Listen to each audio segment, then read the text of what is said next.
So the people that were running public health in Seattle, in Portland, in San Francisco, which were the big cities at the time, were all recent graduates of the Rockefeller-funded public health consortium that was born, by the way, at Johns Hopkins University. Johns Hopkins, that name comes up a lot during COVID. They were always the ones with their death count readings and their proclamations. I think they were involved in the simulation before. They were involved in multiple simulations. They were involved in the simulation Event 201, which was immediately before. I think that was in like September or October or something like that. But they were involved in Claydex, which was 2018, and their whole thing during that. That's an interesting one if you go back and read that. I mean, all their stuff is public. It's all, they've got like their YouTube like dramatizations where they have all the famous political figures come in and they have to handle a pandemic. And during that simulation Claydex in 2018, that was a terrorist group that was concerned with overpopulation. Can you imagine? That something so ludicrous. We're really worried about overpopulation, so we're just going to kill people. The best estimate by leading vaccine producers is that it could take a year or more to develop, test, and manufacture a vaccine for the Claydex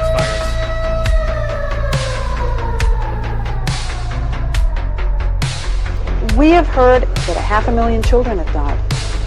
Is the price worth it? That the price, we think the price is worth it?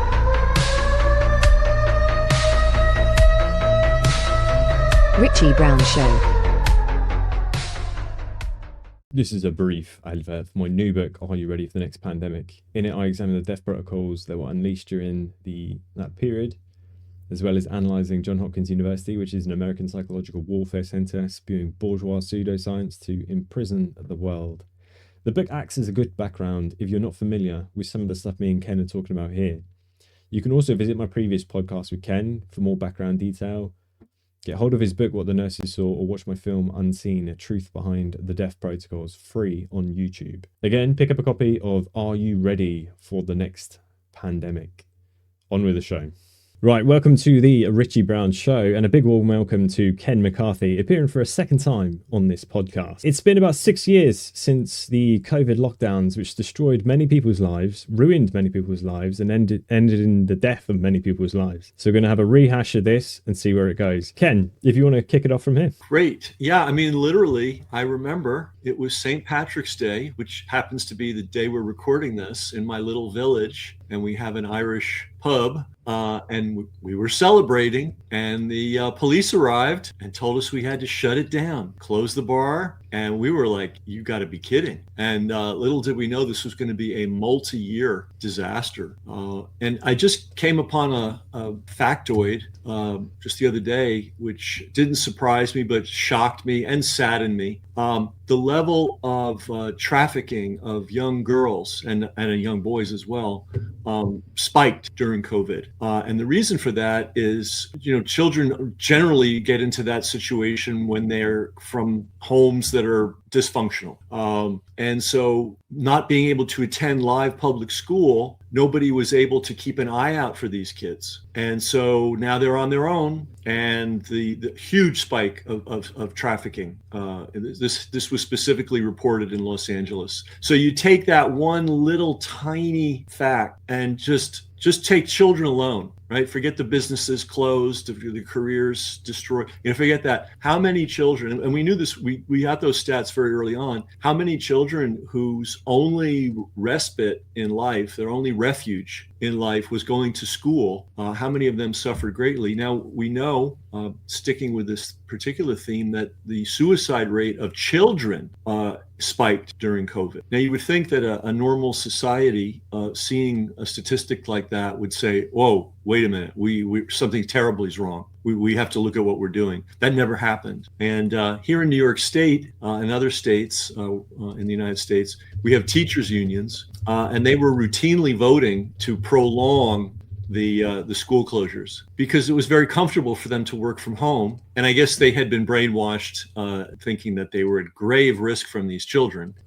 So yeah, there's so many different directions. But one of the fundamental lies of COVID, the original lie was that anybody could die of it. And that turned out quickly to be not true. People that die of respiratory illnesses continued to die of respiratory illnesses. You wouldn't have a healthy young child suddenly die of COVID, and yet they persisted in that falsehood for months, years. And there may even be millions of people that still believe it because of the propaganda. And so children were treated as vectors of disease, dangers to society.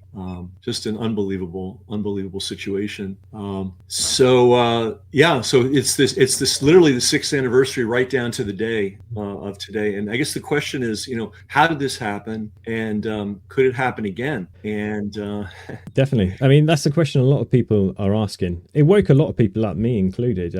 I had tended to think that there was a virus when it first kicked off, and then after maybe a year or so, I realized this is just nonsense. And then I started looking into it. I just couldn't believe the corruption in the pharmaceutical industry and the fraud of virology. I looked well into that, and virology seems like a complete fraud of a pseudoscience from start to finish. And there's two things to mention there, is that the workers during that period, they lost 3.7 trillion in lost earnings during that period. And then on the other side, the billionaires made 3.9 trillion during that pandemic when they locked everyone down and forced everyone onto their big tech platforms, which were then heavily censored and that kind of thing. Well, yeah. And look at these big platforms, Amazon, Facebook, Google, they all are deeply invested in pharma. Amazon's the most obvious, and this one is very strange in that people aren't really paying attention to it. Amazon is positioning itself to be America's doctor. They have the distribution arm, and they also have some kind of, I really should look into it, and hopefully somebody else who's a journalist will look into it. They're also doing remote medicine, so they could be in the business of literally making money selling medical advice online, and then selling you the drugs. I frequently get emails telling, I don't pay any attention to them, but basically alerting. I never get anything from Amazon. Like, they never email me anything, but they are emailing me about their new medical program because the size of the market is huge. Google has massive investments in pharma, both direct and indirect. The direct are literal. They put their money into pharma and vaccine enterprises. The indirect, it's not really indirect, is they make billions of dollars on pharma advertising, as does Facebook. So not only were they making money off everybody's suffering, they also are on the side of the people who are promoting the suffering. And, talking about virology, maybe this would be an interesting point of departure. And it kind of explains why this could happen again and how they got away with it in the first place. They got away with it in the first place because of the belief that viruses, like voodoo curses, are floating around in the air, ready to pounce on innocent, unsuspecting human beings. That is literally virology. And they can put as many complicated words and concepts as they want on it, but that's basically what it boils down to. And because the entire medical system believes that, and you can't be in the medical system if you don't swear allegiance to that belief. And most people, vast majority of people, believe it.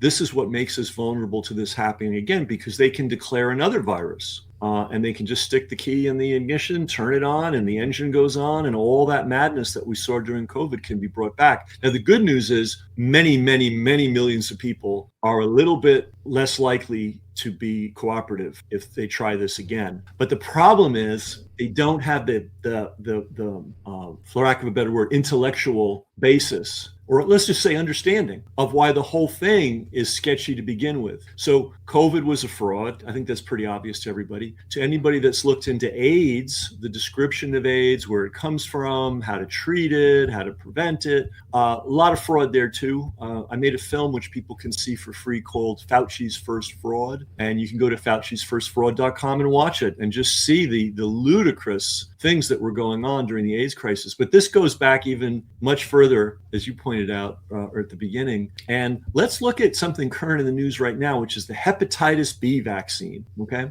In the grand United States of America, every newborn receives an injection of the hepatitis B vaccine the day they are born. Okay. Now, some families are able to resist, but the overwhelming majority, I'm sure it's 99% plus, either go along with it, are coerced into it, or are tricked into it. And just let's get this clear. The baby has just come out of the womb. It's their first experience in the oxygen, the world of oxygen that they have to breathe on their own, and the world of gravity, and the world of digestion on their own. I mean, these are many, many things that they're contending with. Plus, getting born is hard work. You're comfortable for 9 months, and all of a sudden you got to go through this great exertion to come be born. And so what do they do in the United States? They take that baby aside and they take a needle and they stick it through the skin, through the fat, right into the muscle, and they inject something they call hepatitis B vaccine. All right, so let's look at let's look at this virus, and they're fighting the virus, the hepatitis B virus, right? Let's look at this logically. First of all, we need to know what the hepatitis is, and hepatitis, all it means, you just take the Greek, it means liver inflamed or inflamed liver. That's all hepatitis is, okay? And it can be a passing thing, or it can be a chronic thing that lasts a long time. When it's a chronic thing that lasts a long time, it is destructive to the liver. The inflammation, but forget the virus or the voodoo curse or whatever, the bad spirits or whatever, it's the inflammation that's causing the problem. Right? And the liver is particularly susceptible because the liver processes huge amounts of blood at any given time. I forget what it is, like 15% of all the blood in your body is in your liver. And every minute, 25% of the blood in your body passes through your liver. So it's the biggest depository of blood in the whole body. So if there's a problem with the blood, the liver feels it. And what is inflammation? Inflammation, is a process by which the body tries to deal with some external toxin, either biological or chemical, and is trying to flush it out, clean it up, eat it up with white blood cells, and then flush it out. Works pretty well unless the system's overwhelmed, right? Any system of any kind can be overwhelmed. And when it's overwhelmed, that's when you have chronic inflation day after day, month after month, year after year. And that inflammation starts to wear away at the liver. The liver is generally pretty resilient. There's the famous story of Prometheus, and he gives the fire to the human beings, and the gods are pissed off at him. So they chain him to a rock, and this eagle comes and eats his liver all day, and then it grows back at night so he can be tormented again. They knew that the liver was regenerative. And by the way, ancient physicians knew what hepatitis was. Goes all the way back. Hippocrates described it. The ancient Egyptians described it, and they knew it involved the liver, right? So what can cause hepatitis? Well, exposures to toxins, prolonged infection, bad sanitation, which a huge portion of the world, unfortunately, still is living the way we all lived 100 years ago, which was no flush toilets, no reliable water. Malnutrition contributes to it. Chronic negative stress contributes to it.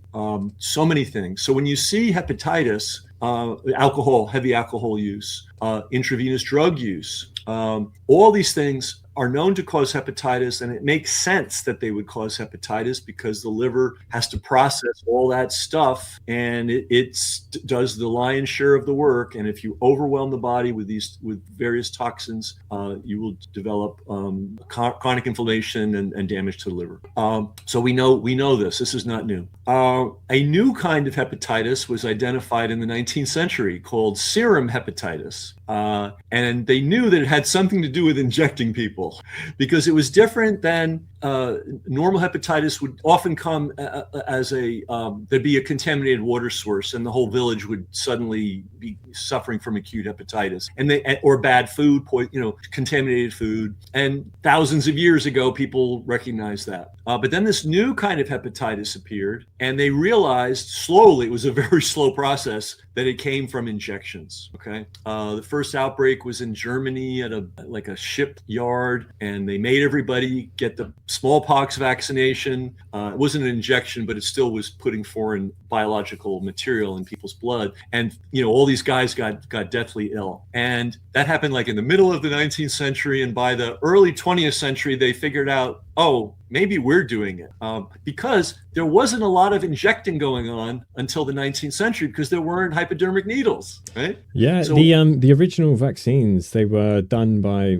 Pasteur with his smallpox vaccine, where he'd scrape onto your arm until it was like a big. That was Jenner. That was Jenner. Jenner, yeah. And then they'd rub like cow pus into. I mean, it was madness, right? Okay, yeah, right. You just described it. We'll put a little cut in your arm. We'll go get some pus from a sick animal or a sick human, and we'll rub it into the open cut, and that will grant you magic immunity. It also killed 1% to 3% of the people that received that treatment. Speaking of Pasteur, the great Louis Pasteur, and by the way, in Paris, there is a literal shrine, and I'm not talking about metaphorical shrine. I'm talking about like a mini basilica with all the churchy kind of things that you would expect, devoted to the coffin of Louis Pasteur. I mean, they're nuts over this guy. Well, Louis Pasteur was the first person to use, or one of the very first, to use hypodermics as a vaccination. One of the very first. And that story is absolutely grim and gruesome. And maybe we'll save it for another story time. But I want to stick to hepatitis. So medicine got needle happy, and they didn't think to clean the needles in those days. And things were pretty slovenly, sloppy, and carelessly done. And then you had the problem of contaminated vaccines or just contaminated injectables. It might have been, the therapeutic thing, not even. Okay. So they were inducing this new form of hepatitis in millions of people, which they called serum hepatitis. All right, now, so it's like, okay, let's clean the needles, guys, right? And that actually, believe it or not, in the Western, modern, developed world, needles were not reliably handled until the late 70s and 80s. They were using various methods, and sometimes they would do it carefully and sometimes they wouldn't. I mean, we imagine hospital operations as these very precise, very careful. No. It's entirely dependent on the integrity and the skill and the caring of the people doing the job. But anyway, they used a variety of methods to clean needles. They reused needles frequently up until the 80s. And so they would clean them, alcohol, boiling, there was only one method that was very reliable, and that wasn't even used in most hospitals. So right up until relatively recently, they were injecting dirty needles in hospitals. Okay. And then you have the problem of intravenous drug users, which the virus people do not like to talk about them. They like to say, well, they're getting hepatitis B because they're sharing needles. It's the virus that's on the needle, and that's what's making the person sick. Well, if you know anything about the community of intravenous drug abusers, they're actually quite careful with their needles, as careful as they can be. They soak them in bleach. They're pretty careful. But what the virus people don't like to talk about is what's the reality of being an intravenous drug abuser? You are injecting stuff, foreign materials, which could include accidental biologicals, by the way, into your bloodstream multiple times a day, every week, every month, for years on end. But the virus people like to say, oh, but they get hepatitis because of dirty needles. And they don't like to look at that reality that they are pouring toxins into their system on a regular basis. So anyway, we had this final discrimination between natural hepatitis from normal sources to injected hepatitis, right? Then somebody was sent off to Alaska to work among the Native Alaskans. Okay, he came from the CDC. He came from this thing called it's their what's the name of it? Disease Surveillance Corps or something. It's some kind of branch within the CDC. They scour the world looking for looking for viruses primarily, because they want to find them early and tap and beat them down, right? So they sent this guy to Alaska to work with Native Alaskans where there was a high incidence of hepatitis. The reason for that is the Native Alaskans were brutally treated, first by the Russians, fur traders, and then by the Americans. It's estimated that as many as 80% of all native Alaskans died just in contact with the Russians. And the Russians would enslave them, and I mean, horrible things. And then the Americans came in and they did things like, steal their land, put them into the equivalent of concentration camps, which they call reservations.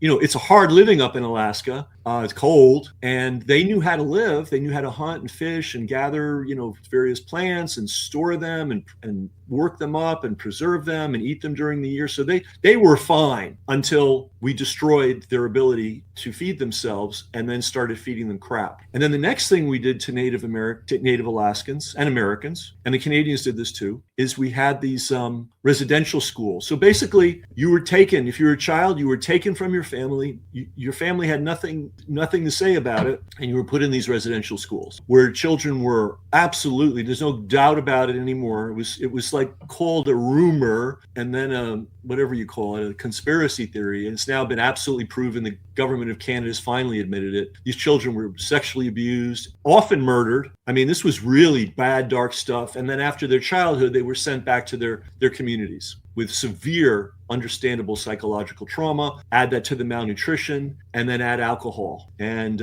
I think the death rate from liver disease in among the native Alaskan population is 16 times what it is among the normal population. So anyway, they sent this guy to study, and what did he determine? It's a virus. These people have a virus, and it's called hepatitis B, Insane. Unfortunately, because of the conditions these people found themselves in after generations of being brutalized, every single factor of their lives contributed to liver destruction, hepatitis, liver inflammation. So he comes back and decides, you know what? We need to wipe this virus out. Again, we get this concept in AIDS. We say we're going to wipe the COVID. We're going to wipe it out. We're not going to talk about causes. We're not going to talk about cofactors. We're just going to go after the virus. So he cooked up the idea of a virus, of a vaccine against hepatitis B, serum hepatitis, injected into all American babies at birth. I mean, it's just like that. That is the reason, folks. If anybody's wondering, because I imagine you have some American listeners too. Why are your children being injected? Why are your healthy children being injected with this? Now, even if you believe in the virus is the cause, it is a very simple matter to test for the presence of the virus. And of course, the presence of the hepatitis B virus is the same as the presence of the HIV virus, which is the same as the presence of the COVID virus. You can be carrying it and have no symptoms whatsoever. You can live your entire life and never even have a sniffle. But you are now, if they do the test and they find the virus, you are now infected with the virus. You're an active case, right? Even if you accept that lunacy, well, then give the vaccination to babies born from mothers that have the virus in them, which is still crazy, but at least it's closer to logic. But what they're doing in America and in 110 third world countries, but not Germany, not England, not France, not the Netherlands, not Belgium, not Italy, no modern country, not Japan, no other modern country does this. Only the United States and 110 plus desperately poor nations around the world. Okay. Yeah, I've in my research, I've linked it to depopulation because in 1974 you had the Kissinger report, otherwise known as the National Security Memorandum 200, where they outlined how population growth in third world countries would limit American power because growing populations would basically put pressure on the puppet governments and overthrow their governments. Right, It's literally what that National Security Memorandum document says if you read it start to finish. And Catherine Austin Fitts, she often rehashes a story where she's talking to one of the US central bankers and she's saying how they have a very aggressive inflationary policy, and the mass deaths and murders, you might say, of this kind of poisoning from, injectables to the terrible food that we're given has a deflationary effect on monetary policy. In other words, to maintain the current economic system, it requires a decline in life expectancy and fertility, which is just, I heard her say that because she was in the Bush administration. I think it was Bush 1 administration. I heard her say that and thought that is That is so on the money, but it sounds too crazy to actually be true. Well, okay. Without even needing to leave the hepatitis B story, I can confirm what you're saying. Let me tell a little bit more, and then there's one piece, and then I'll show you the depopulation piece. So this guy comes back from Alaska, and he becomes a rabid advocating. We got to get these vaccines into every kid, every baby, right? Even though completely no medical point in doing it. Meanwhile, with that on this, so he's there, kind of the hero doctor. He's playing the hero doctor role. Behind the scenes, there was a major breakthrough in vaccine manufacturing. It used to be very difficult to make hepatitis B vaccine. You needed actually the blood. It's almost like voodoo. You needed the blood of a man with hepatitis B.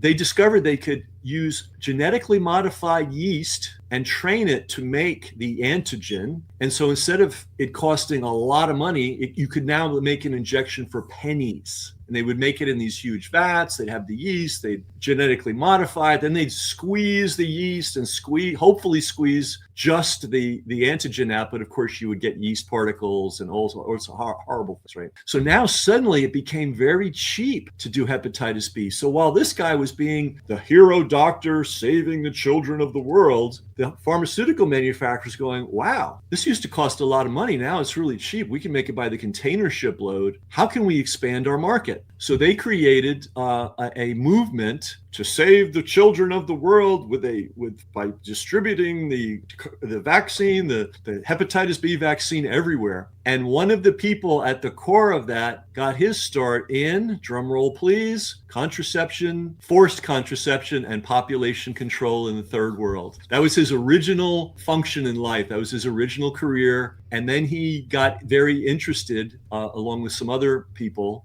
in the idea of, every baby needs this hepatitis B vaccination. And I think we've established, just to take this back, that you only get hepatitis of any kind if you've been you're in a situation that promotes it. And we've described what those things are.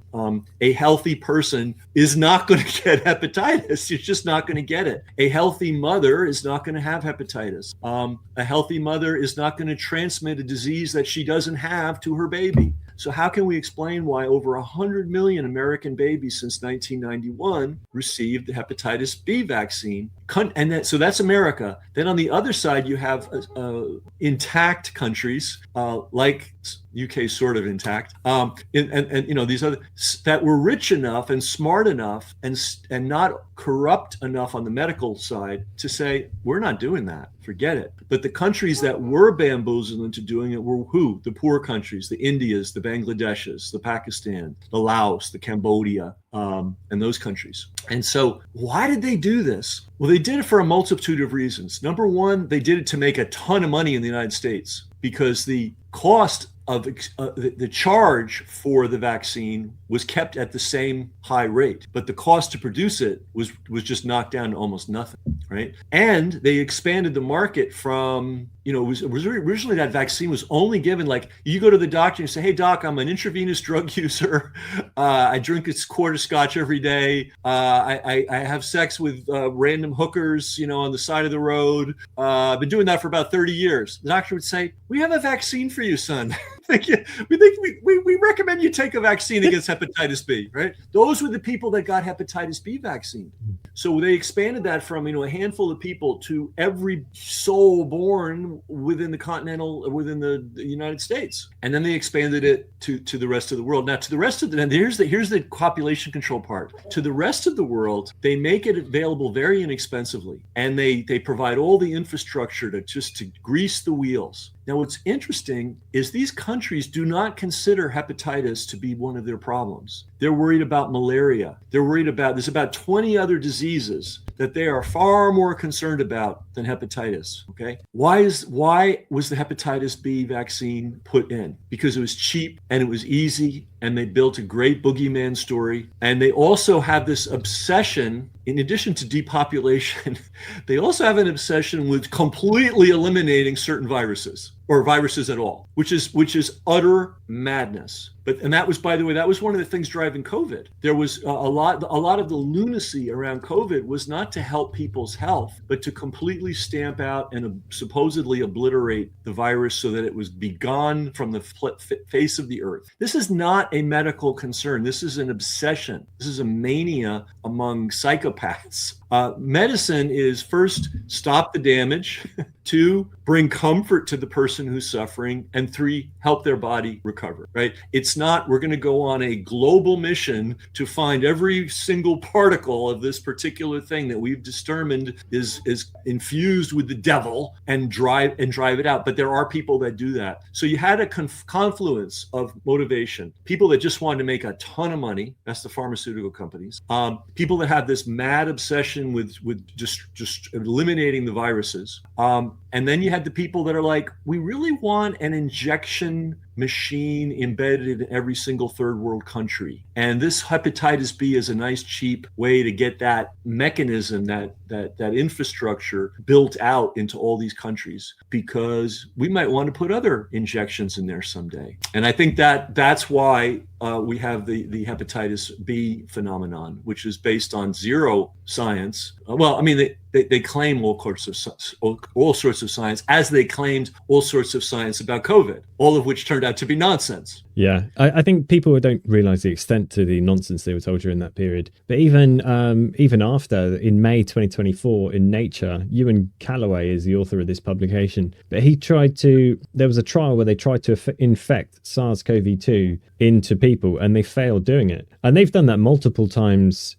previously. There's a 1968 public health report, and that was done by a bunch of agents of the Rockefellers. They were employed by the Rockefeller Foundation, and they were trying to infect people with influenza, and they failed as well. And then in the Spanish flu, they were trying to infect people with the flu, and they failed there as well. Even though they were like in a locked room, they rubbed spit in people's eyes and mouth and coughed in each other's faces, stuff like that. And you'd think if the virus theory was true, that would all have come to pass. But even with the Spanish flu, the most people affected during that period were young, healthy men who had just been in trenches, inhaling God knows what chemical warfare up their nose. And then they were, and then it was presented as a pandemic again. Well, even worse, they were given a barrage of what can only be called experimental vaccines. Yeah, exactly. Yeah. I mean, the first place in the United States where the Great Flu occurred was on a military base in Kansas. And they said, oh, it must have been a recruit who got it from a pig who brought it. I mean, it's just, where were the guys dying? They were dying on the bases, and they were dying on the troop ships going over. So what happened right after they got on the bases, or right before they got on the ships? They were injected. And the level of non-science that was used in the conception, formulation, manufacture, and injection of these various things, they don't even know what they injected into these guys. It was like a free-for-all. There was no organized, and they didn't check for adverse reactions. They didn't record them. They just injected away. That's the Great Flu. By the way, the Great Flu was originally estimated, but the other thing too is there was a world war going on, and there was a complete and utter breakdown of basic infrastructure, including food distribution. People were starving, especially in Germany. There were over 300 recorded large-scale food riots in the country of Germany. When have you ever heard of a food riot anywhere, let alone a modern nation, let alone a major one? Well, that's how bad it was. So people were starving. They were freezing, because if you're not getting food, you're probably not getting fuel, right? So of course they were dying of respiratory problems, right? So calling that a flu was nonsense. But the original estimate was only 12 million. And then they did some post-whatever studies later, and they came up with 20 million. And then many decades later, they redid the studies without any evidence and came up with 50 million. And then they told the popular writers, the press and the book writers, call it between 50 and 100 million, because we don't really know. So yeah, if you consider an absolute hellstorm of misery over many, many years, yeah, I bet 12 million people would die of respiratory disease. But that got expanded, and that's part of the virus myth. And by the way, notice how they use the Great Flu against us all the time. Oh boy, the big one, it's lurking out out there. We better be ready because it could come out of the, again, this demonic force just comes out of the blue and attacks us. Medicine really has not improved much since the days of witch doctors, and I can even tell you really. I mean, this is a sidebar. I want to share it because it's important. So I spent a lot of time in Guatemala. I used to, and it's a poor country, and when you're in the rural areas, it's as poor as Haiti, and it's very poor. And the poor are the indigenous people. You have the 5 families that basically own the whole country, the 10% that count the money and do all the business stuff that has to be done, and then 80% left the bulk is the indigenous people who are treated horrifically. They're so poor, and they're great. They were great agriculturalists and still are, but they're so poor they don't even have, all the land is used to grow sugar cane for export. And you'll literally see a mountain that is so steep you can't even imagine how you'd climb it, and there'll be at the top of it there'll be a cornfield because that's the only land they have to grow on. Anyway, this baby was very sick and couldn't hold down food and was going to every possible medical intervention, and nothing was helping. And so finally, the family, which had been indoctrinated, by the way, by Protestant Rockefeller-supported Protestant churches, which, by the way, is a very real thing and is still continuing today, snuck away and went to an indigenous healer. And the indigenous healer conducted a ceremony, lasted all night. And the next day, that baby was eating and it was fine. It was like he was never sick. So there's a lot of different forms of medicine out there.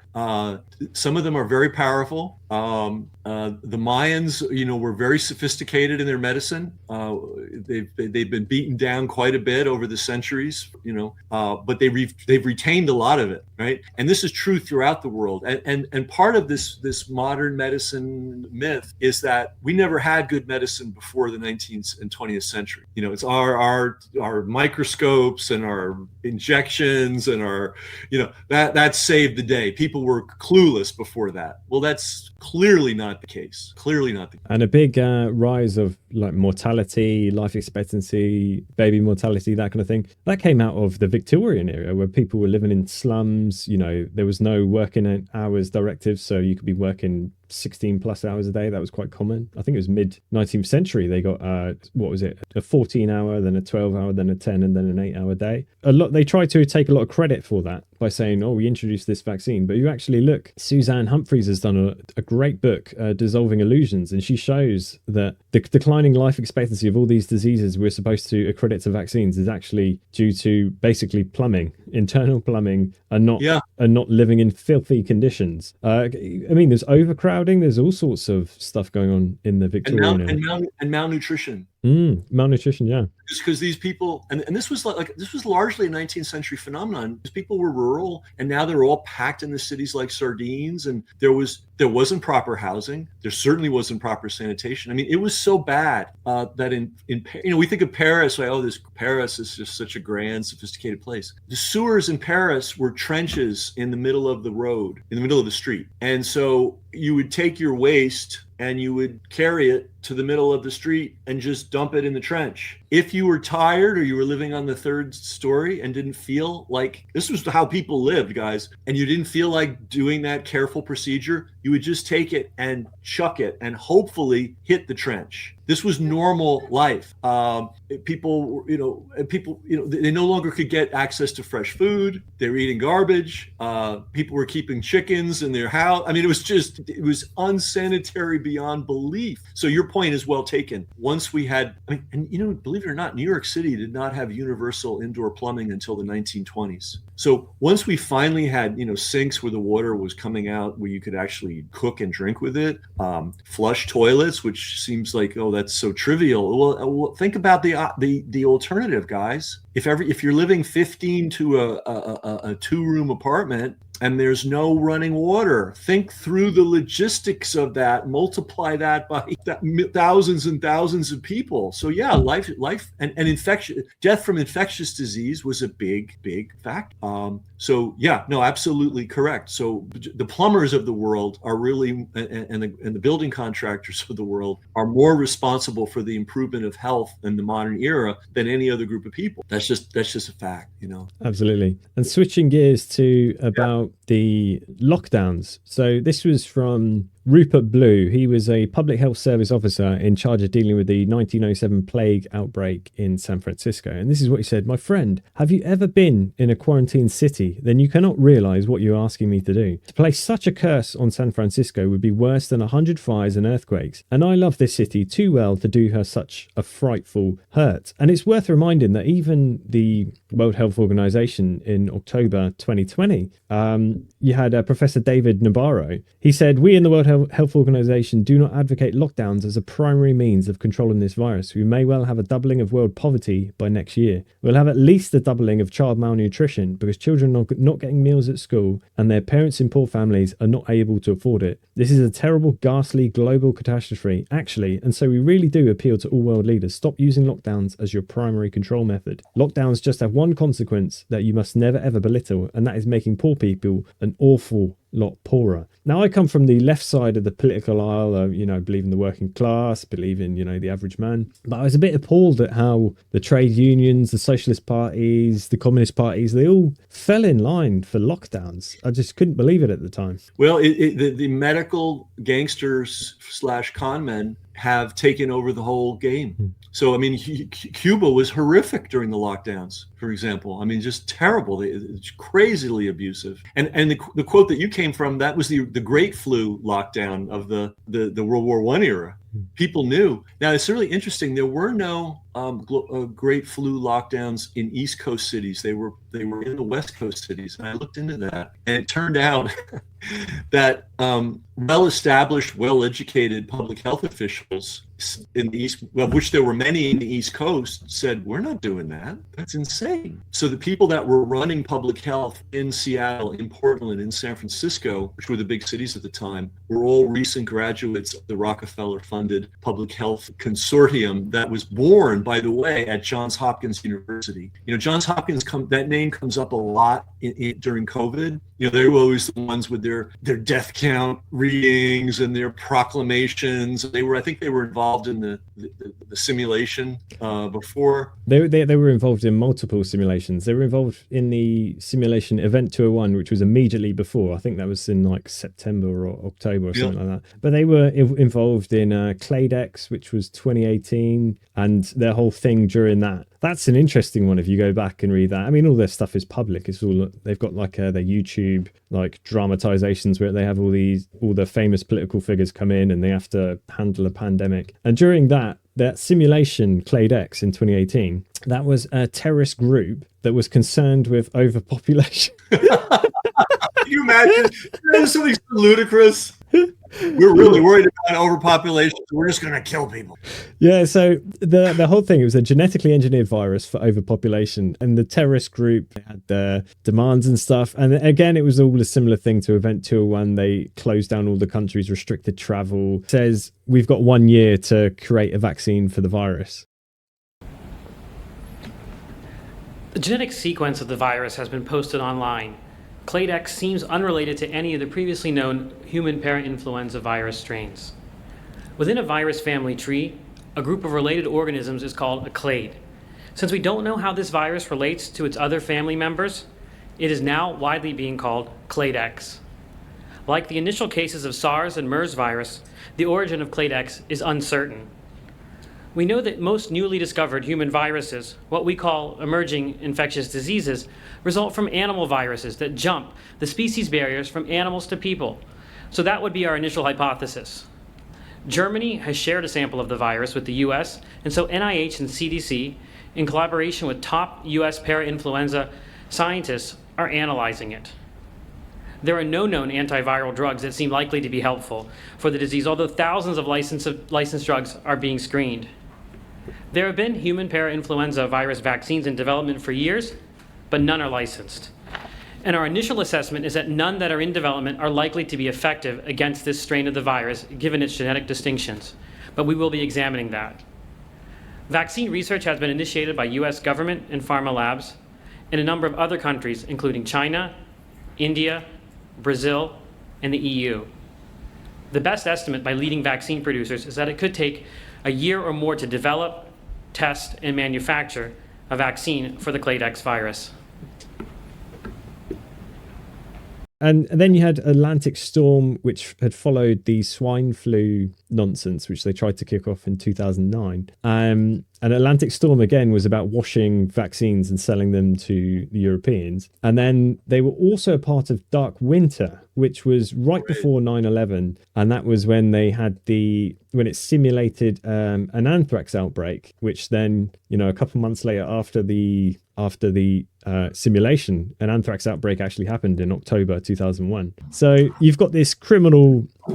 I did research into it, my general thoughts on it are that it's a military psychological warfare center. It's got a number of objectives in my view. It's to wash vaccines across the globe, to sell them, because vaccines make more money than energy, which is incredible if you think about it. Because you need energy to do anything, to run any kind of business or any activity. You need energy, and yet the pharmaceutical industry makes more money than that. Yeah, they do. And in the United States, they are the biggest lobbyists, i.e. bribers of government officials, by far, way bigger than energy. But actually what's really interesting about this is economically, it's a good business, vaccines, right? But it's not, it's sort of the tail wagging the pharmaceutical dog. So there's clearly something beyond financial motivation. I mean, financial motivation is absolutely part of it, no question. But there clearly has to be something more, because it's not the biggest part of the pharmaceutical industry. It's an attractive part. It's a lucrative part. It's a nice business, but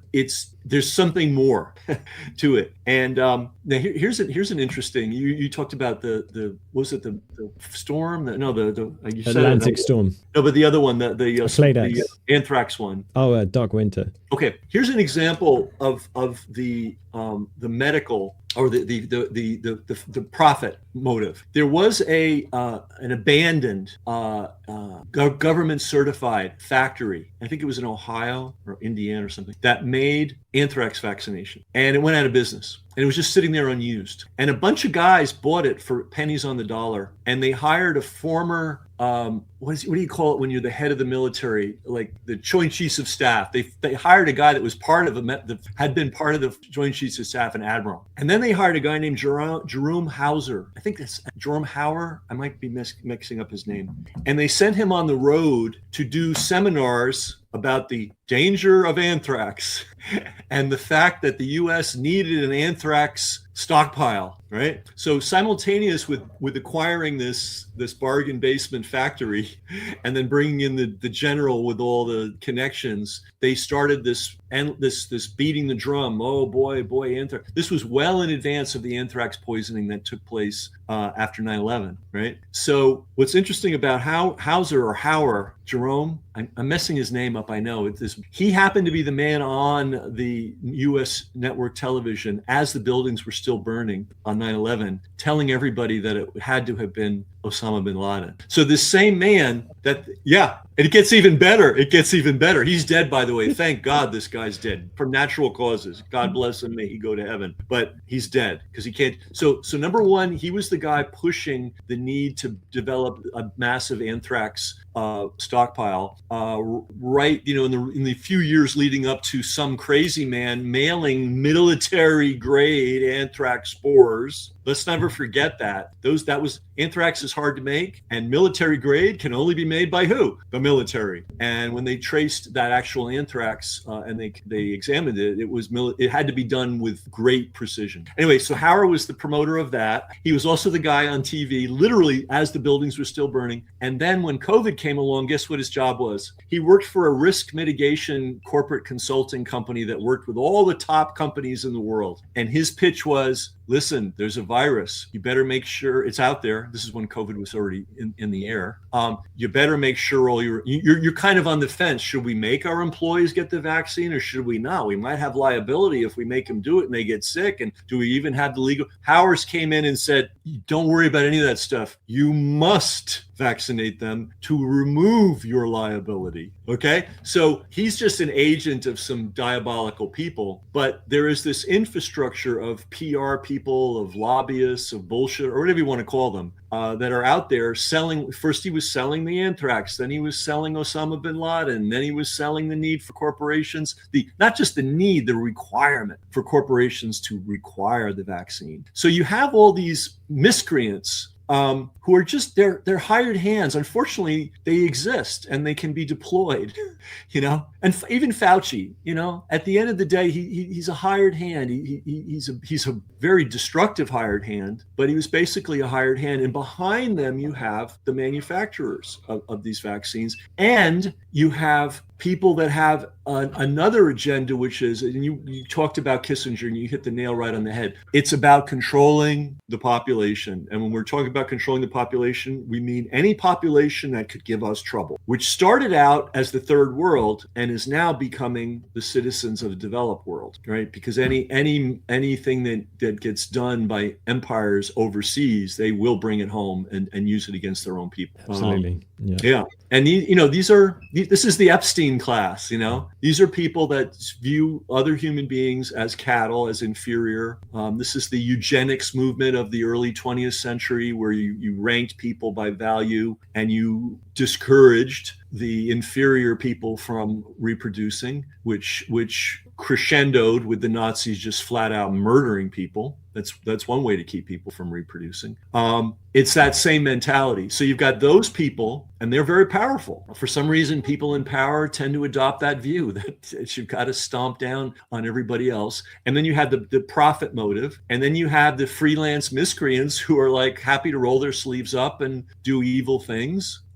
Because they persuade themselves that they're good things, and that's the motley crew of evildoers who brought us COVID, who brought us the AIDS panic, who engineered the injection of the hepatitis B vaccine into newborns in the United States and in over 100 countries around the world, and who also pitched, contributed to the Great Flu, A, by injecting random substances into American servicemen, and B, by creating a war that ended up with tens of millions of Europeans nearly starving to death. That, I just had a quick look, and in 1920, there was less than 1% of households with a refrigerator. And today, you need to refrigerate vaccines to so-called keep them at a certain temperature. But if you're doing the kind of thing where you're injecting like cow cells, fetus cells, various other kind of voodoo nonsense, and you're injecting that into people and it's not been properly refrigerated and that kind of thing, you could just be injecting rotten stuff into people, which is obviously going to cause them damage. On the note of John Hopkins, I made an interesting connection between the Munich Security Council and in 2017 they had their conference, and that was the background to, so Clade X would be the next year in 2018. And interestingly, John McCain, he goes on this big spiel about how Western society is the best and all this, and he goes and he's talking about the decline of the West, and he says after this big speech, he says, "I refuse to accept the demise of our world order." And what I think some people are missing is how much money was printed during, and how much money was transferred upwards during that period. Like so many people were impoverished by basically stabilizing the financial system, which probably would have collapsed. I think they would have liked more time to do something like this. I think they would have wanted to do it around 2025 or something like that. But I feel like they were rushed into it. Is that your feeling too? Yeah, it's interesting. I mean, it's very interesting, but I mean, it is true. Like the way the financial system works, it on the large scale is beating down the poor, making sure their labor is as cheap as possible, making sure their resources are extracted from their countries as inexpensively as possible. So yeah, that's the system. And to the temporary benefit of the citizens of so-called developed countries. And I say temporary benefit because once they've finished wringing every last ounce of value, every gram of value out of the poor, they're going to still need to devour more people, and they're going to start looking here. People need to get with that. Understand that these are diabolical. If they can do evil to someone overseas, why can't they do evil to somebody at home? Which they do. They do. They've been doing it forever. I mean, it's just certain populations get hit more hard, like Native Americans, in North America, and not a comfortable position to find oneself in the 19th and even 20th century. I mean, it's so many directions we could go in, but yeah, I don't know the exact mechanics and timing and what's what, but I do know the general theme, and I do know that the modern medical bag of tricks is woven into it. And Johns Hopkins is kind of like the center of evil, really, because people sometimes talk in vague terms about how the Rockefellers took over medicine. They did it in a very explainable way. They looked at Johns Hopkins in particular, which had a very weird configuration. So it's sort of, I don't know how much time we have, but it was an unusual. Johns Hopkins was founded. The curriculum at Johns Hopkins was founded by an experimental pathologist. Okay, so what that means is there's clinical doctors and then there's diagnostic doctors. So a X-ray doctor, a radiologist, and a pathologist. They don't see patients. They just look at pictures and slides, and there's nothing wrong with that. And that's supportive of medicine. Okay, but you kind of want a medical school to be founded and run by a guy that's a clinical doctor, like a guy that treats human beings. So the guy, his name was Welsh, and he was given the reins of brand new Johns Hopkins Medical School. It was brand new. And his experience was experimental pathology, which was very popular in Germany and the Prussian state. Kind of invented there. This kind of medicine had never been practiced before. And it basically involved taking lots and lots and lots of animals and some human beings and deliberately injuring and or poisoning them, and then doing a documented study of how they died. This happened first, then this happened. This was like obsession. They often talk about Semmelweis and not washing the hands. Like, a lot of in the modern cities of the 19th century, a lot of young women were giving birth and dying in the hospitals, but not when they were giving birth at home. It was safer to do it at home than in the hospital. And this young doctor said, well, gee, don't we spend the morning doing autopsies? And because every hospital had a morgue attached to it. And it was really a weird setup that the Germans instigated. Hospitals became not just places to treat the ill, but also to study pathology. And so they would have a morgue, and then they'd have laboratories, and then they'd have caged animals. It was a weird setup. And so guys would literally be spending the morning doing, autopsies and studying dead, sick, the bodies of people who died from illness, handling that. They would then go upstairs in the afternoon and deliver babies without washing their hands. Okay, so this is the world that Welsh came from. He went to Germany. He was an American. He went specifically to immerse himself in that world of experimental pathology. He was then given the reins to run Johns Hopkins. And he decided everything was going to be, quote, scientific. They stopped teaching doctors clinical practice. So the first 2 years at a U.S. medical school, you do no clinic. You don't even touch anything clinical. You don't see a human being. What do? You study the details of every disease. You look through microscopes. You become basically a pathologist, and that becomes your lens for looking at human health. You're immersed in illness and sickness, and then you're told it comes from a virus, right? And then when you graduate with an MD in the United States, you are not even prepared to practice medicine on any level. 4 years of school, and you're useless. So you need to do a residency, which can last anywhere from 3 to 5 years. That's where you actually learn to be a doctor. Now, in Europe, people go to medical school right out of high school, right? They can go right in and they start working with patients right away, under supervision, of course. So by the time they graduate after 4 years, they might still do some residency to specialize and learn more details about a particular branch of medicine, but they're in the flow of working with human beings. U.S. doctors are not. They spend 4 years being indoctrinated into a very bizarre and weird view of human health. And that started at Johns Hopkins. So here's where the Rockefellers came in. The Rockefellers said, we like Johns Hopkins. If you want money from us, you've got to do exactly what Johns Hopkins does. And if you don't do what Johns Hopkins does, we're not going to support you. And so some hospitals, some medical schools thrived, others just disappeared. They also simultaneously did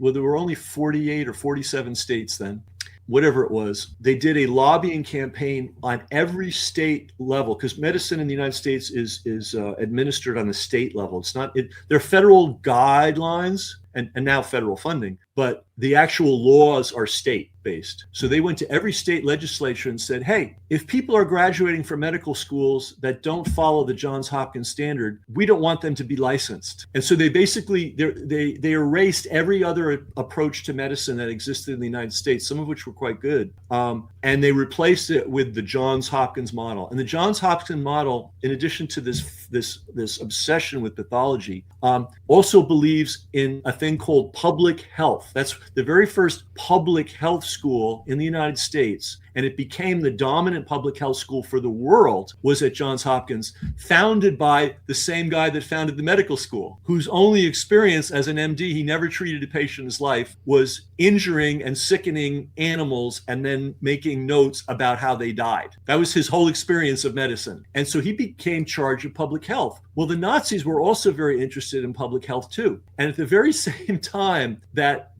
Johns Hopkins founded his public health, and public health in quotes, guys, it doesn't mean what it sounds like. There was also a very, very strong movement of called eugenics, which we referred to earlier. And eugenics said, white guys up here, brown guys down here, black guys down here, and they need to be handled differently, right? And now the Nazis took that to the end, and they absorbed, by the way, the eugenics philosophy of the United States. It was not the other way around. It was, wasn't it? It originated in America, but they found that they were having a trouble pushing eugenics on the population at the time due to the strong Protestant religiosity of the population. But they found it took hold in Germany, and that's it. When you get eugenics in Germany in the 1920s, and that's before the Nazis come to power, they were doing all sorts of terrible things. And by the way, that science, the infrastructure for that science, because remember, where was Germany in the 1920s? Devastated. Where did the money come from for all these institutes that went on to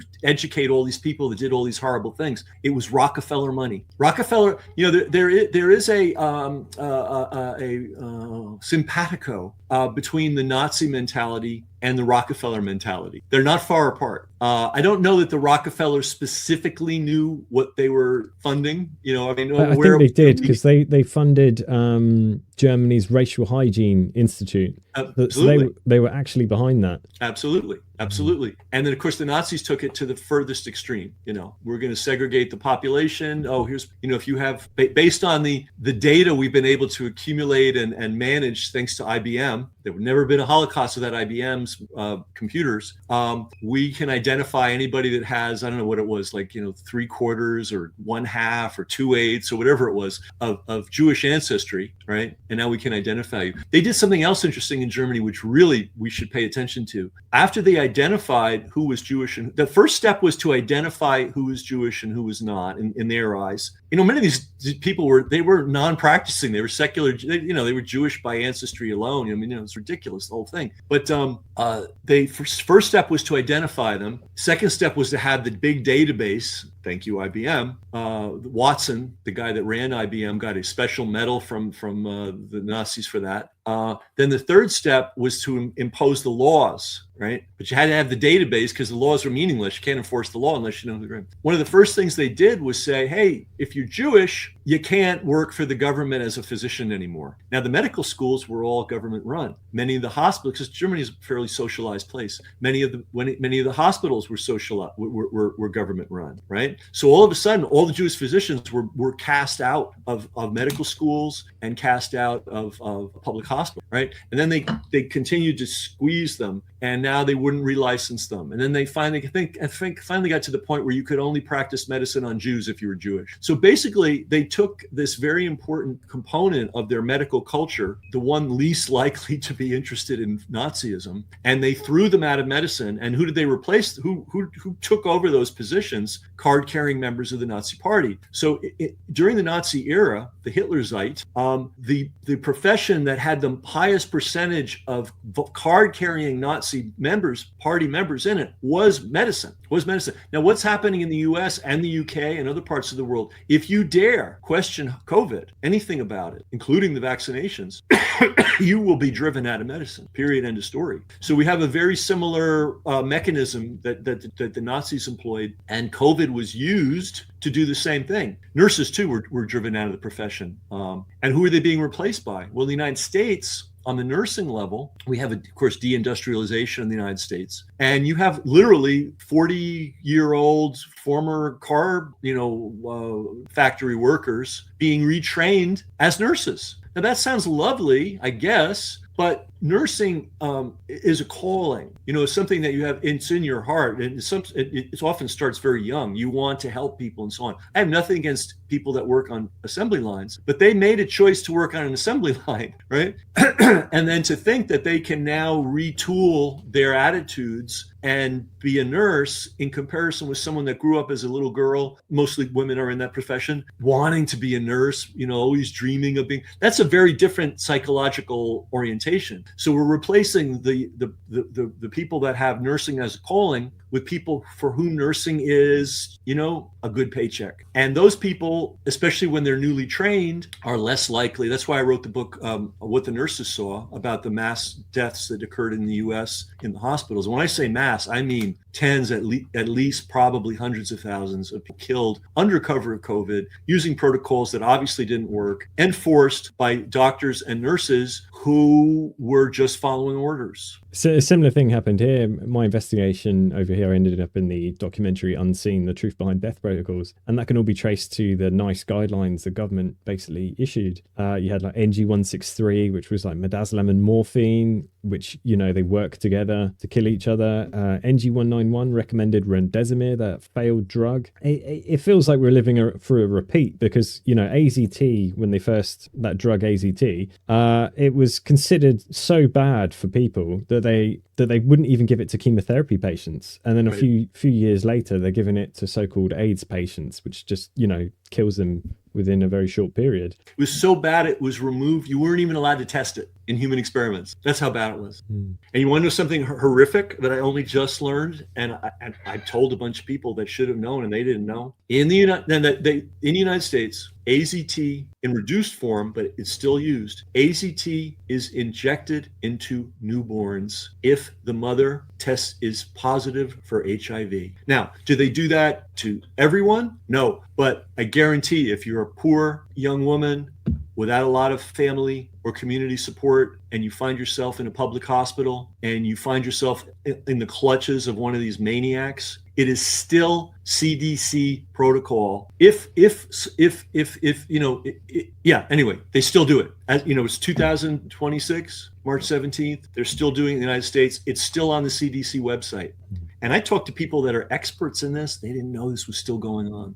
That's unbelievable, because I interviewed David Raznick recently. He was one of the heroes during that whole entire period. And he was in the documentary by the BBC, Guinea Pig Kids. And they showed in that documentary that if a mother tested positive for HIV, they'd say your child needs AZT. And if they didn't give AZT to the child, if they refused the mother, then the state had the right to take the child off the mother and home them and then inject them with AZT where they obviously died. I mean, it's horrendous that that's still going on. And that's an interesting documentary on its own because BBC released it and then they pulled it because Big Pharma kicked up a fuss. Yeah, we're not. See, they are so insistent on controlling their image and controlling the narrative and controlling the history. You never hear about these horrors that go on in medicine. They're not uncommon. They're not uncommon now. They're not uncommon in the history of medicine. And it's a weird profession. It's a weird profession. I mean, if an automotive engineer or a bridge engineer, were to have their cars, catch fire or their bridges fall down, the people would say, "Hey, you don't really know what you're doing, do you?" But somehow in this profession, you're allowed to fail massively and just change the narrative and move on. For example, I'll give you an example. Koch, COCH. He's famous for the Koch postulates. The 4 things that prove things are transmissible, which, by the way, is taught in school. They know it's bullshit. They know it doesn't work. They know that they can't. If they followed that, none of their so-called therapies and vaccinations would work. So they just sort of ignore it. So they teach it in school, but they actually ignore it in practice. But Koch's first big project was creating something to treat tuberculosis. And this thing was so catastrophic that it was literally blowing up people's lungs. It would cause like a massive infection, but catastrophic, like huge. And it was supposedly a treatment for tuberculosis. The problem with tuberculosis is you've got parts of your lung that are actually, scarified. They're weak. They're not right. So this drug created this massive inflammation response, and then it would hit the weak parts of the lungs, and those little parts would basically blow up, and you'd have people would be coughing up blood, dying. He denied that it was happening for months and months and months. And bit by bit, other countries were like, what? And they started not using it anymore. Germany was the last one to stop using it. Finally, it became undeniable that this therapy was not just ineffective, it was catastrophically bad. And Koch just washed his hands of it, went on to the next thing. And then a few years later, they created an institute around his brilliant work. So you also medicine is also like this prestige thing. We're the greatest country in the world, therefore we have the greatest medicine. So that's why the French elevated Pasteur, who was literally a madman. I mean, we could do another show on him. I mean, forget Pasteur. He was a good industrial chemist. Other than that, biologically he was a disaster. And Koch was no better. But the Germans needed a hero, so that was Koch, and the French needed a hero, and that was Pasteur. Yeah, I've read Ethel Hume's Béchamp or Pasteur, and that's an incredible thing of just scientific fraud from start to finish. That book was written around 1920s, and it feels very similar to kind of what we've just been through. Like it seems very cyclical, this just medical fraud, scientific fraud, some evil person gets elevated to a position like Anthony Fauci. Yeah, during the pandemic, he declared, what was his saying? Oh, you can't question me because I am the science. Right. I am science. Yeah, it's quite unbelievable. You attack science.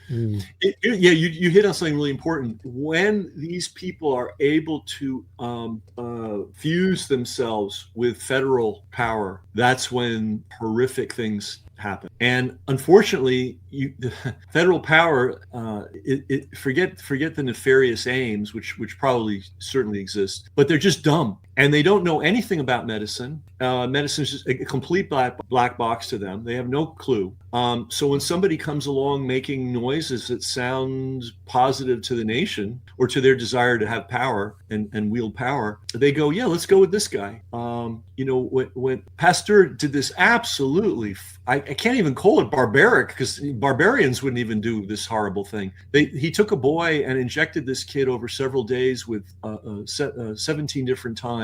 They ran out of injection sites on his abdomen, and then they started injecting him in the flank, and they were basically injecting the dried and ground up contents of it was either a rabbit, maybe it was a rabbit, I think, that they determined had rabies. Right. And the theory being, I don't know what the theory was. I can't even figure out what their theory was. But the theory was that somehow if we inject this into this boy, he won't develop rabies. And they didn't kill him, thank God. And he didn't develop rabies. And based on that, and that alone, it was declared by but first by France, and then by the global news media, that Louis Pasteur has developed a treatment for rabies. And and talk about the government thing. They then had they opened the Louis Pasteur Institute, which was originally meant to be a treatment center for rabies, which was crazy because there were only about 10 to 14 rabies cases in Paris, which was a big city even then, per year. This was not a major disease. And it was largely, interestingly enough, boosted by journalists and even novel writers, because it was such a dramatic disease, right? So this non-disease was treated by a lunatic method. And when they opened the Pasteur Institute, I don't know exactly who was there, but it's like the Tsar of Russia came and the Prince of Hungary came. I mean, it was like the biggest influencer, event of the 19th century. Brass bands, marching military, guns shot up, fireworks. I mean, why? Because France wanted to assert its modernity, right? In contrast with, remember, France and Germany have always been at each other's throats, but that was going on in the 19th century. And so if Germans had Koch, we've got Pasteur, and the Germans felt the same way. And so they were elevating these. I mean, I don't even know what to call these people, but people who, unfortunately, these people are the founders of modern medicine. Yeah, And the whole exactly. edifice is built on their lunacy. And it all came out of 19th century, rivalry.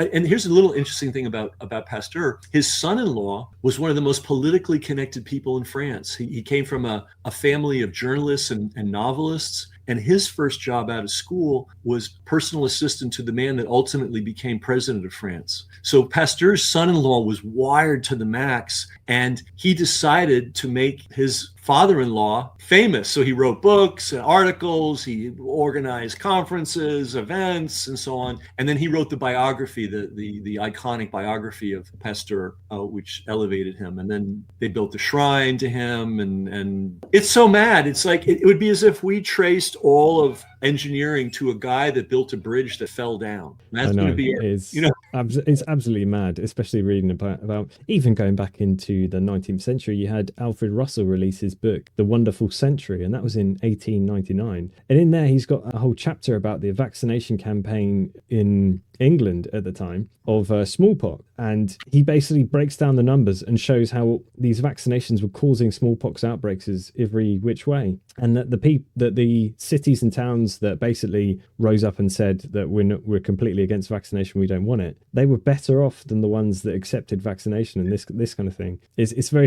very cyclical even. Ken, it's been wonderful. We could have gone in a million directions. I think we maybe have to do another one just on Pasteur, because that would be fascinating. We're coming in for a landing. So what projects are you working on? What do you want people to know about, that kind of thing? Well, I have a website called brasscheckbooks.com, and that's where my books are. I don't do much social media other than appearing, on quality podcasts like yours. I am working on a book on vaccination, specifically on the relationship between vaccination and severe autism, which is a reality that's methodically denied. I may do a short excerpt version just on hepatitis B alone. In fact, that's what I'm working on right this minute. So that's why it's top of mind for me. But that's pretty much what I'm up to. We're getting these books out because people need to see this. They need to see this. I feel like I've witnessed a terrible crime, and so I who do I call? I can't call the police. I can't call my local government official. I can't call the local doctors. So all I can do is put all this history in books, and hopefully people will discover it. And then just the last thing I want to say is, we were made to be self-healing, and we are self-healing. Sometimes things go wrong and so on, but we're ultimately self-healing. And we have to take care of ourselves, and we have to have knowledge to take care of ourselves. So when I'm done with these dark histories, I want to write about what do you do to take care of yourself? Because you're surely not going to learn that from your doctor or from your federal government. Excellent. I'm reading a very good book on that very subject called Elemental Nutrients. I'll put a link in the show notes for it, but it details how what you should be eating, what to avoid, that kind of thing. And it's an incredible read. And it seems, and the doctors, if you go to a doctor today, they only have one kind of method of thinking, is that what drugs to put you on. They don't say, well, what is your nutrition like? What are you eating? That kind of thing. But thank you, Ken. It's been wonderful. Okay, thanks a lot. Thanks for your time. Bye.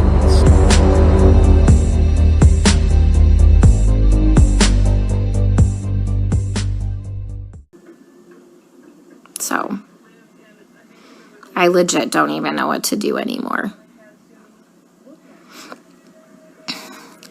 Like, I tried calling advocacy groups. I tried talking with management here, like the nursing admin. Like, nothing. Nobody's doing anything.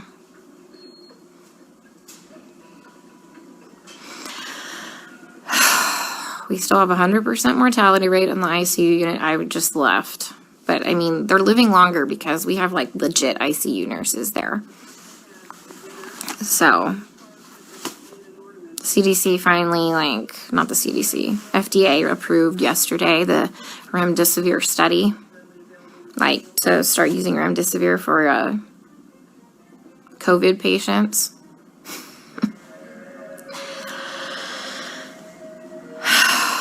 Guys, I don't even know what to do anymore. And this is why I had a complete fucking breakdown. I literally had to call my friend Lisa and FaceTime her, and she answered the fucking phone while she was in the shower because she like knew I was having a hard time to talk to her, because it's like going in the fucking Twilight Zone. Like, everyone here is okay with this.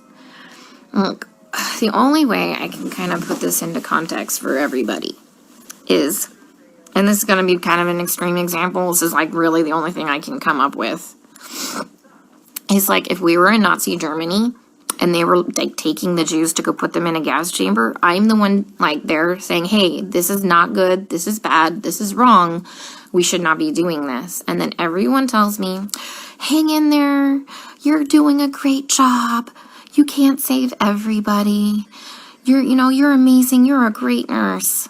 Guys, I know I'm a fucking good nurse. I know I go in there and I give it 500% every day. I know I'm not being negligent. Okay, I fucking know that. What I need is someone to help me save these people from being killed. Okay, from gross negligence and complete medical mismanagement. And no one is listening to me.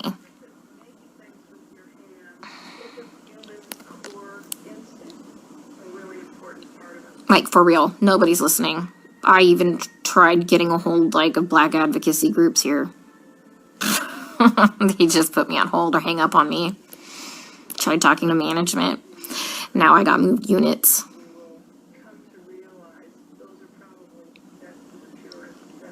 Like, I legit don't know what to do anymore.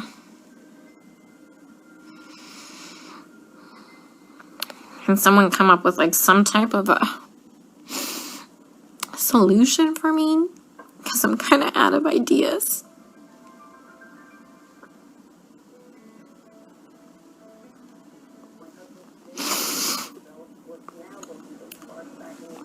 When I try and talk with some of the other nurses here, and they're like, well, you can't save everybody. And they all know what's happening. They all agree with me, and they all just shake their heads. And I'm like, am I the only one who is not a sociopath?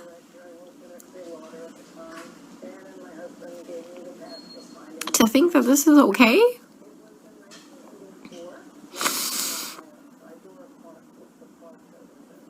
I mean, guys, they literally don't even know when they're dead. Like, how many times have I told you they've assigned me a dead person? Like, how long have they been dead? Nobody knows. Like, how is anybody assessing anything without a stethoscope? Normally we have, like, those disposable stethoscopes. But I knew what we were coming into, so I brought my old junky one. Nobody has listened to anybody's lungs as long as I've been here. Even with disposable stethoscopes.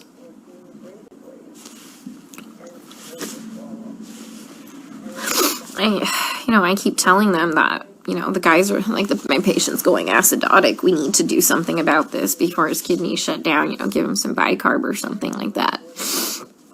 And this is what they do. They let the patient's blood get acidotic. Their kidneys shut down. And then at the last minute, so anyways, kidneys shut down, and at the last fucking minute, they finally decide to run bicarb. So they run 5 liters of bicarb into a person who's gained 20 pounds of water weight and completely throw him into heart failure, and he dies several hours later. That was one of my patients. So I let them know, like, they had me start the bicarb, like, before I left one night, and by the time I had come back in, the next shift, he was dead. And they assigned him to me. And he was already in a body bag. Like, guys, they're not dying of COVID, okay? Like, yeah, people are gonna fucking die of COVID. Like, yeah, some people legit will end up with multi-organ failures and will legit throw the clots and kill them, like, and die, people. I fucking know this. I'm not like some fucking new grad, okay? That's gonna save everybody in the world, okay? I am literally telling you that they're murdering these people, and nobody will listen to me. I mean, like I said, I'm not a doctor, but I'm pretty sure that when you defibrillate somebody with a heartbeat of 40 in a stable rhythm, and you kill them, that's murder. And I'm pretty sure that when you put somebody's PEEP up to, like, 25, and PEEP doesn't go past, I think, like 15, 20, and you blow their lungs out, and they die, I'm pretty sure that's murder. You know, I mean, I've just watched a doctor drop a central line and fucking rupture like the subclavian like vein, and the guy fucking bled to death.